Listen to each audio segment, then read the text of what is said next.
Unified 911, anong matutulong namin sa'yo? Anya ti maitulong mi ken kapo. Anong may tatabang ko sa imo? Unsay akong ikatabang nimo? Ngini makadabang nami sel ka no? Sa anumang wika o dialekto, may tulong na darating sa iyo.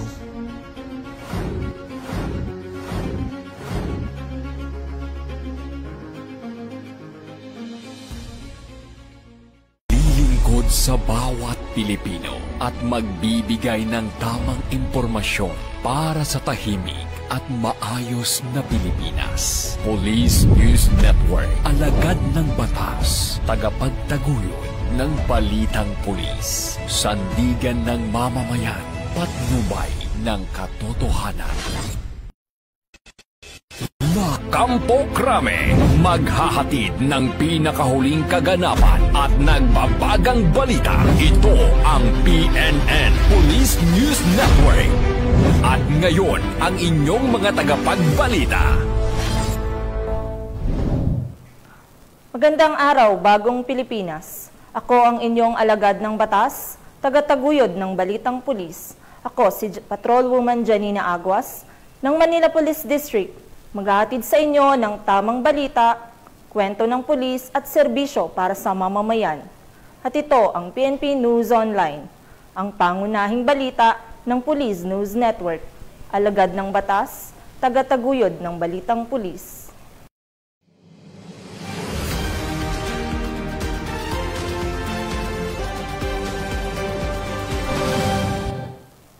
Narito ang mga balitang dapat nyong abangan.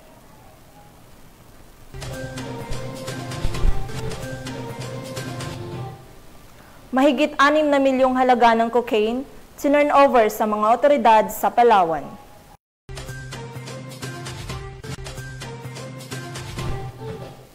Dating miyembro ng Communist Terrorist Group, voluntaryong sumuko sa Apayao.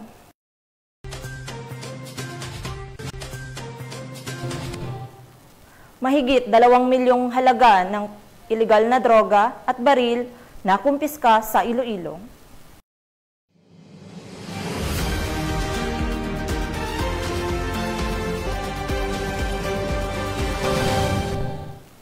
Narito ang mga balitang hatid ng ating PNN correspondents mula sa iba't ibang panig ng bansa.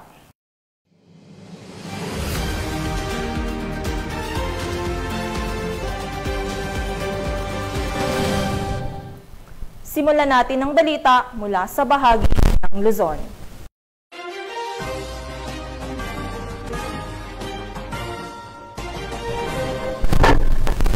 Muling umarangkada ang Community Outreach Program na isinagawa ng Regional Mobile Force Battalion 1 sa San Fernando City. Ang magandang balita ay mula kay Police Corporal J.R. Del Mendo.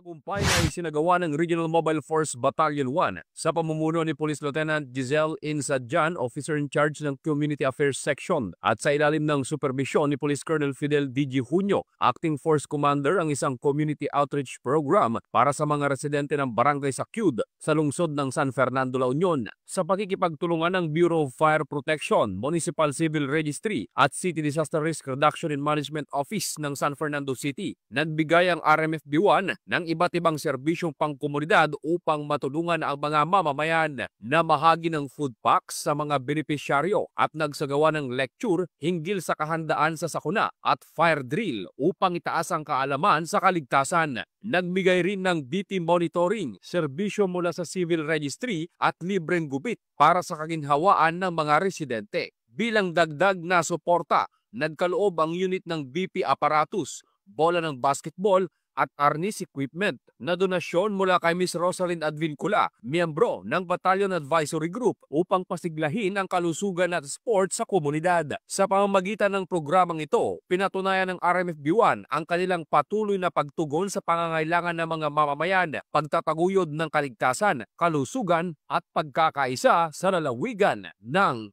La Union. Mula dito sa Ilocos Region, ako ang inyong PNN correspondent, Police Corporal J.R. Del Mendo, alagad ng batas, tagataguyod ng balitang pulis. Maraming salamat, Police Corporal Del Mendo. Tinatayang 301,000 pesos na halaga ng smuggled na sigarilyo nasabat sa operasyon ng PNP. 2 suspect, Arestado. Magbabalita dyan si Patrolwoman Micheline Balyada.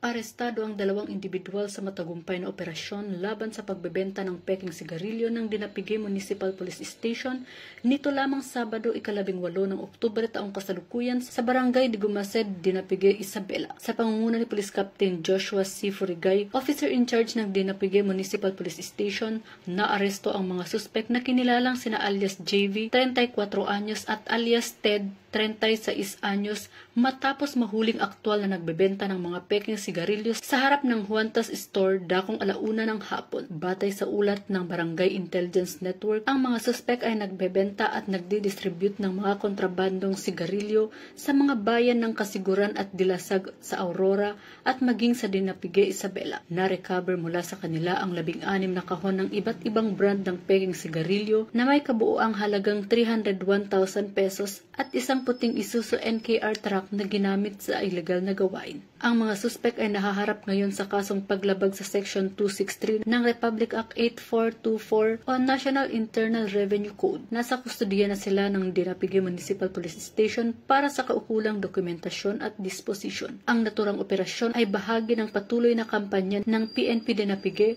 sa ilalim ng programang Makabagong Pulisya, Matino, Mahusay at Maaasahan na naglalayong mapanatili ang ligtas, maunlad at mapayapang komunidad. Mula dito sa Lambak ng Cagayan, ako ang inyong Police News Network correspondent, Patrolwoman Balyada, alagad ng batas, tagataguyod ng balitang pulis.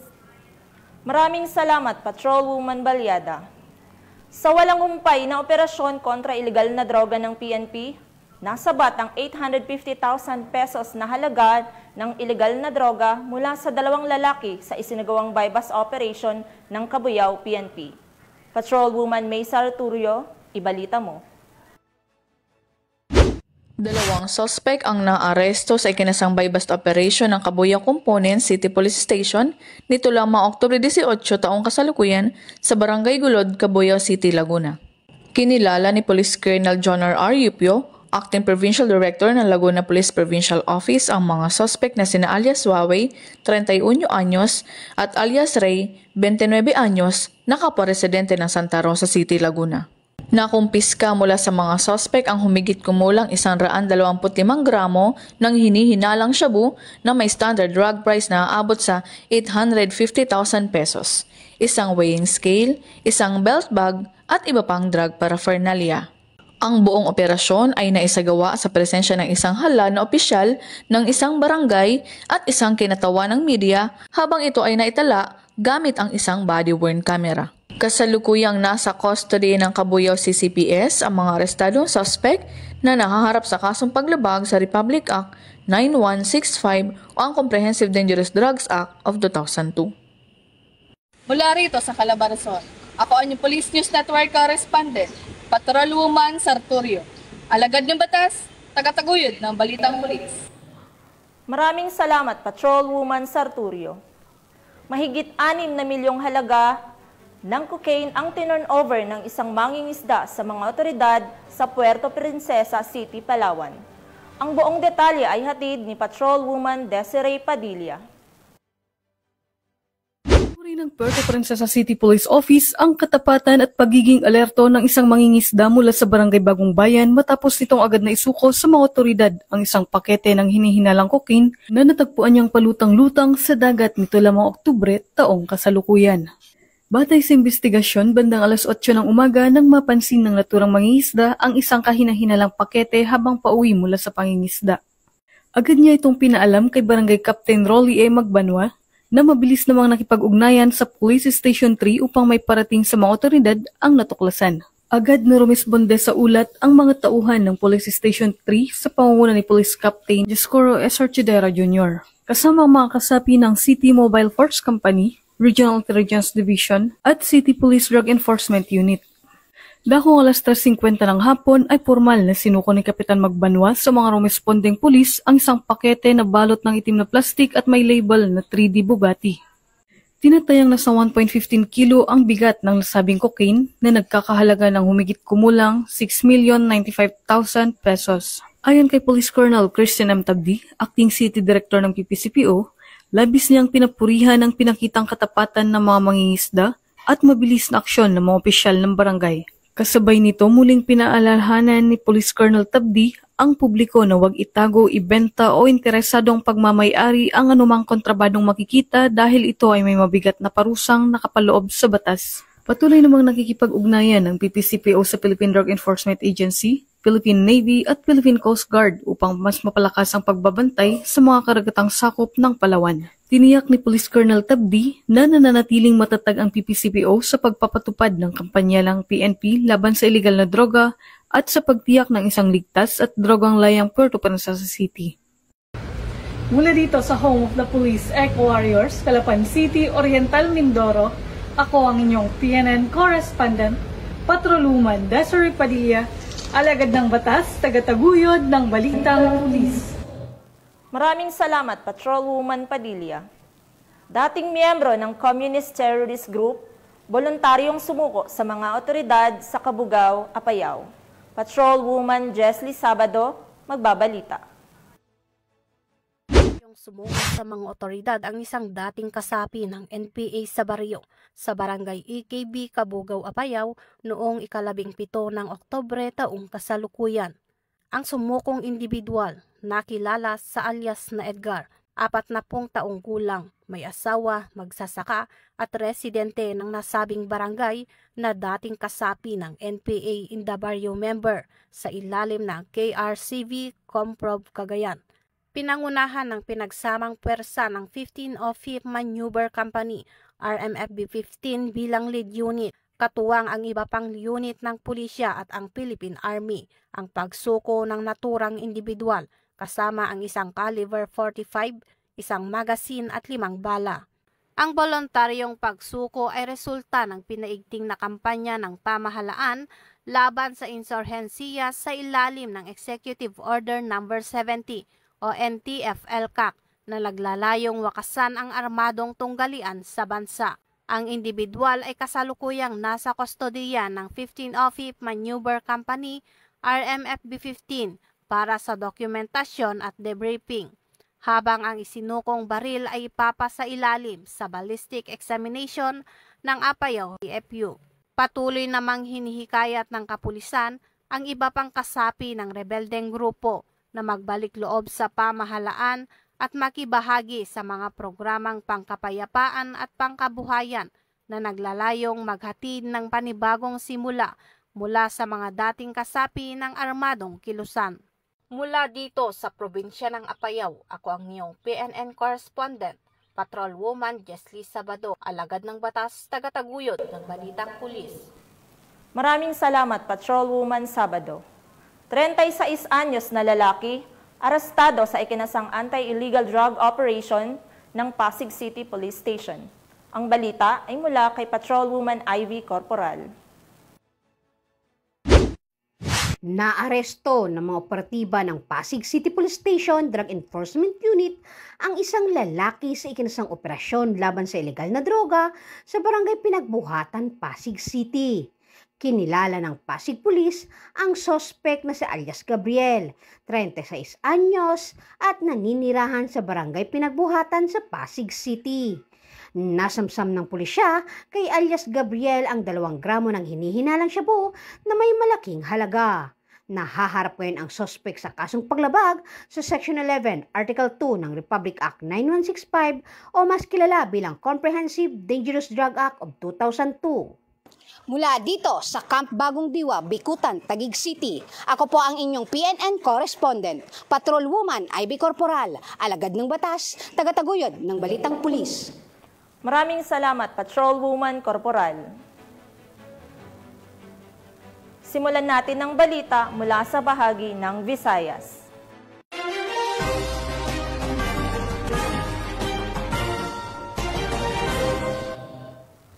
Mahigit 2 milyong pisong halaga ng ipinagbabawal na gamot kasama ang isang caliber 22 revolver sa isinagawang operasyon sa Iloilo. Patrolwoman Glidel Astrologo, ibalita mo. Nasabat ng mga operatiba ng Iloilo Police Provincial Office, Provincial Drug Enforcement Unit sa pangunguna ni Police Major Dadji Dilema ang tinatayang 2,040,000 pesos na halaga ng hinihinalang shabu at isang baril sa matagumpay na buy-bust operation na isinagawa sa Barangay Agutayan, Santa Barbara, Iloilo, bandang alas 8 ng gabi nito lamang ika-17 ng Oktubre taong kasalukuyan. Kinilala ang pangunahing suspect na si alias Bay, 48 taong gulang, walang trabaho at residente ng Barangay Liboo, Pasig City. Nahuli rin kasama nito ang 4 pang individual na sina alias Jonel, 47 taong gulang ng Barangay Agutayan, Santa Barbara, Iloilo, alias Tisoy, 45 taong gulang ng Aganan, Pavia, at alias Maymay, 38 taong gulang ng Kagamutan Norte, Leganes, Iloilo. Ayon kay Police Major Dilema, kabilang si alias Bay sa mga itinuturing na source ng iligal na droga sa lalawigan. Na-recover mula sa mga suspect ang humigit kumulang 300 gramo ng hinihinalang shabu, tinari ng isang homemade caliber .22 revolver na may lamang 7 bala. Sa ngayon, ang mga suspect ay nasa kustudiyan na ng Santa Barbara Municipal Police Station para sa dokumentasyon at nakatakdang sampahan ng kasong paglabag sa Republic Act 9165 o ang Comprehensive Dangerous Drugs Act of 2002 at Republic Act 10591 o ang Comprehensive Firearms and Ammunition Regulation Act. Ang matagumpay na operasyon na ito ay patunay ng patuloy na dedikasyon ng Iloilo PNP sa paglaban kontra droga at sa pagpapanatili ng kapayapaan at kaligtasan ng mga Ilonggo, alinsunod sa kanilang isinusulong na bagong PNP para sa bagong Pilipinas, serbisyong mabilis, tapat at nararamdaman. Mula dito sa Police Regional Office 6, ako ang iyong Police News Network Correspondent, Patrolwoman Glidel Astrologo, alagad ng batas, tagataguyod ng Balitang Pulis. Patrolwoman Astrologo. 25 anyos na vlogger, arestado matapos mahuli sa isinagawang buy-bust operation ng mga miyembro ng Tubigon PNP. 68,000 pesos na halaga ng iligal na droga, nasamsam. Niedo, magbabalita. Tagumpay na naaresto ang isang street-level individual na vlogger umano sa isinagawang buy-bust operation ng Tubigon Municipal Police Station sa Puro 4, Barangay Macaas, Tubigon, Bohol noong ika-15 ng Oktubre taong kasalukuyan dakong alas 6:53 ng gabi. Kinilala ni Police Captain Carl Jobelo Franco, hepe ng Tubigon Municipal Police Station, ang suspect sa alias Gigel, 25 taong gulang, residente ng Purok 2 na nasabing barangay. Ayon sa pulisya, kabilang si Gigel sa listahan ng mga street-level individual na target sa pinaigting ng kampanya kontra iligal na droga sa lalawigan. Nasamsam mula sa suspect ang 13 pakete ng hinihinalang shabu na aabot sa humigit kumulang na 10 gramo na may tinatayang standard drug price na 68,000 pesos. Nakumpiska din ang empty pack ng Chesterfield cigarette, motor, pati na rin ang mark money na ginamit sa operasyon. Mahaharap ang suspect sa kasong paglabag sa Section 5 Act 11, Article 2 na Republic Act 9165 o ang Comprehensive Dangerous Drugs Act of 2002. Meron po tayong dinakip na isang sikat na social media influencer sa pamamagitan ng buy-bust operation. Na-monitor natin ang kanyang gawain dahil siya po ay nagla-live sa Facebook at maghihikayat sa paggamit ng droga. Nais ko lang pong ipaalala, huwag nating gamitin ang social media sa maling paraan, lalo na sa pag-iendorso, pagpapakita o pagpupromote ng paggamit ng iligal na droga. Ang ganitong mga gawain ay hindi nakakatawa, hindi nakakabilib at lalong hindi nakakabuti kahit na ikaw pa ay sikat na social media influencer. Ang pagpalaganap ng droga kahit sa online platform sa isang paglabag sa batas at isang malaking insulto sa ating komunidad na patuloy na nagsisikap maging ligtas at maayos. Bilang hipe ng pulisya sa bayan ng Tubigon, ako po ay nananawagan sa lahat, lalong-lalo na sa mga kabataan at social media influencers, na gamitin natin ang ating boses at impluensya sa mabuting paraan. Gamitin ang social media sa tama, para sa kabutihan, hindi sa kasamaan. Ang matagumpay na operasyon ay patunay ng epektibong koordinasyon ng kapulisan at komunidad sa layuning sugpuin ang iligal na droga tungo sa isang mapayapa at ligtas na lalawigan ng Bohol. Mula dito sa Central Visayas, ako yung Police News Network Correspondent, Patrolwoman Nikia Caniedo, alagad ng batas, tagataguyod ng Balitang Pulis. Maraming salamat, Patrolwoman Caniedo. Walang kawala ang isang street-level individual sa isinagawang anti-illegal drug operation ng mga tauhan ng Tacloban City PNP. Ang balitang yan ay hatid ni Patrolwoman Camberley Flores. Mga autoridad ang isang street-level individual sa kinasang bypass operation sa Barangay 62B Sagkahan, Tacloban City. Bandang alas 7:41 ng gabi ng ikasang operasyon ng mga tauhan ng Tacloban City Police Station 2 sa koordinasyon sa Philippine Drug Enforcement Agency 8. Nakumpiska sa suspect ang 7 pakete ng hinihinalang shabu na may tinatayang timbang na 4.6 gramo na nagkakahalaga ng 31,280 pesos, isang 500 peso bill na ginamit bilang bypass money at isang coin purse. Maharap ang suspect sa kasong paglabag sa Section 5 at 11 Article 2 ng RA 9165 o Comprehensive Dangerous Drugs Act of 2002. Bilang tugon sa adhikain ng Bagong Pilipinas, patuloy na pinaiigting ng pambansang pulisya ang kanilang kampanya laban sa ilegal na droga at iba pang krimen upang tiyakin ang seguridad at kapakanan ng mamamayan. Ang Bagong PNP ay nagsusulong ng serbisyong mabilis, tapat at nararamdaman. Mula dito sa Eastern Visayas, ako ang inyong PNN correspondent, Patrolwoman Flores, alagad ng batas sa kataguyod ng Balitang Pulis. Maraming salamat, Patrolwoman Flores. Simulan natin ng balita mula sa bahagi ng Mindanao.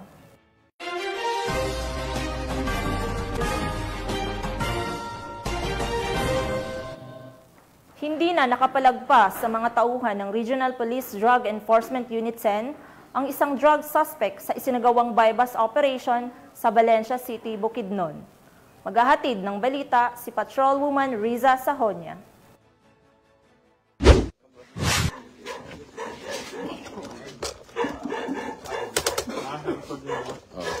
Arestado ang isang drug suspect sa isinagawang joint bypass operation ng RPDEO 10, 1003rd Maneuver Company, RMFB 10, Bukidnon Provincial Intelligence Unit, CD Anti-Drug Special Unit Team, Bukidnon PPO, katuwang ang mga kapulisan ng Valencia City Police Station sa Barangay Poblacion, Valencia City, Bukidnon, nitong 18 ng Oktubre taong kasalukuyan. Kinilala ni Police Lieutenant Colonel Brian M. Panganiban, officer in charge ng Valencia City Police Station and drug suspect na si Alice Lali. Lalaki, 41 taong gulang, may asawa, walang trabaho at residente ng nasabing lugar.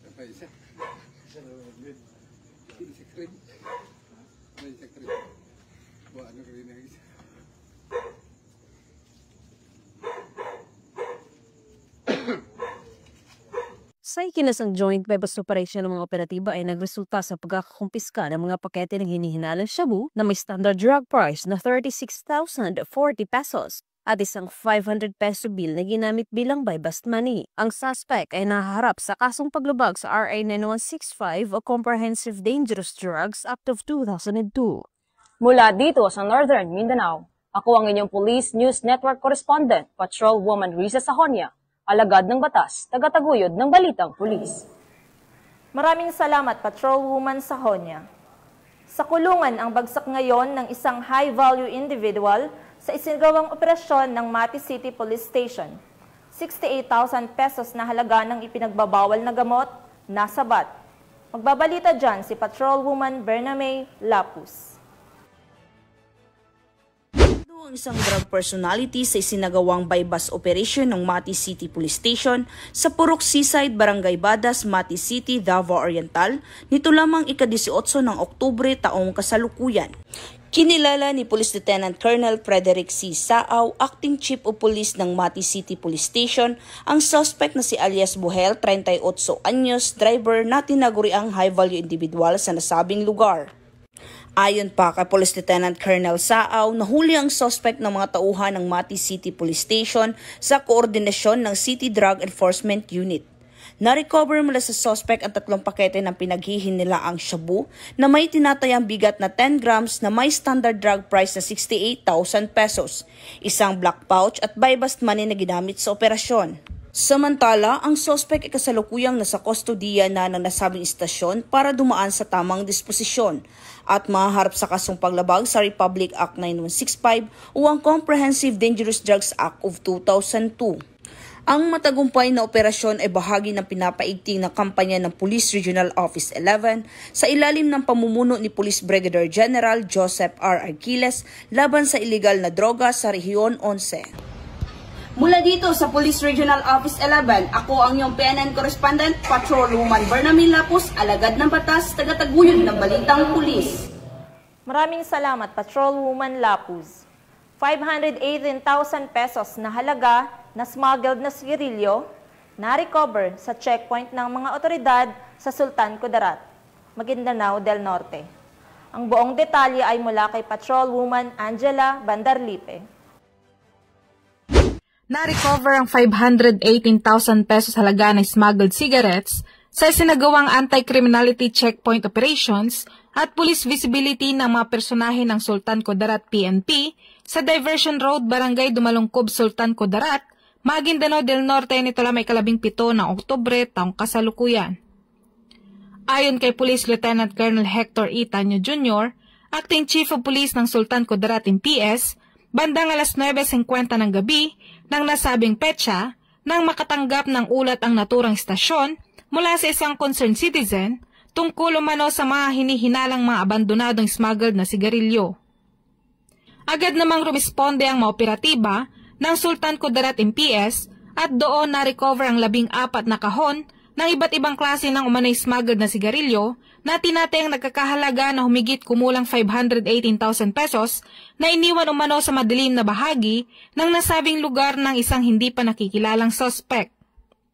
Ang mga na-recover na sigarilyo ay nasa kustodiya na ng Sultan Kudarat MPS para sa dokumentasyon at wastong disposisyon. Ang operasyon ay bahagi ng kampanya kontra smuggling. Hinihimok ng kapulisan ang publiko na makipagtulungan sa pagbibigay ng impormasyon at tinitiyak na magpapatuloy ang operasyon para sa ligtas at maayos na kalakalan ng Bangsamoro. Mula rito sa Rio ng Bangsamoro, ako ang iyong PNN Correspondent, Patrolwoman Angela Bandarlipe, alagad ng batas, tagataguyod ng Balitang Pulis. Maraming salamat, Patrolwoman Bandarlipe. At mga ka-PNN, 66 days na lang, Pasko na!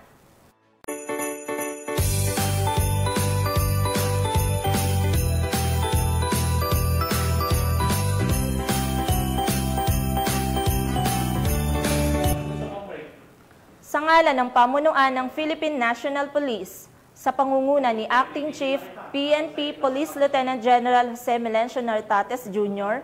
at sa pamumuno ni President Ferdinand Bongbong Marcos Jr., kami ay maglilingkod sa bawat Pilipino at magbibigay ng tama at balanseng balita.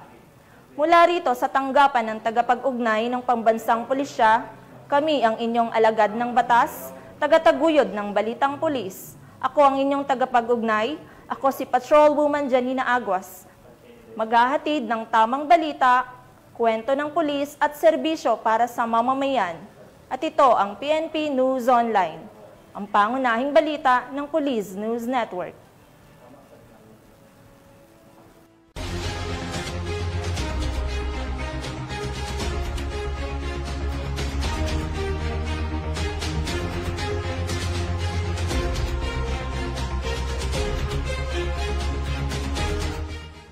Police News Network, alagad ng batas, tagapagtaguyod ng Balitang Pulis.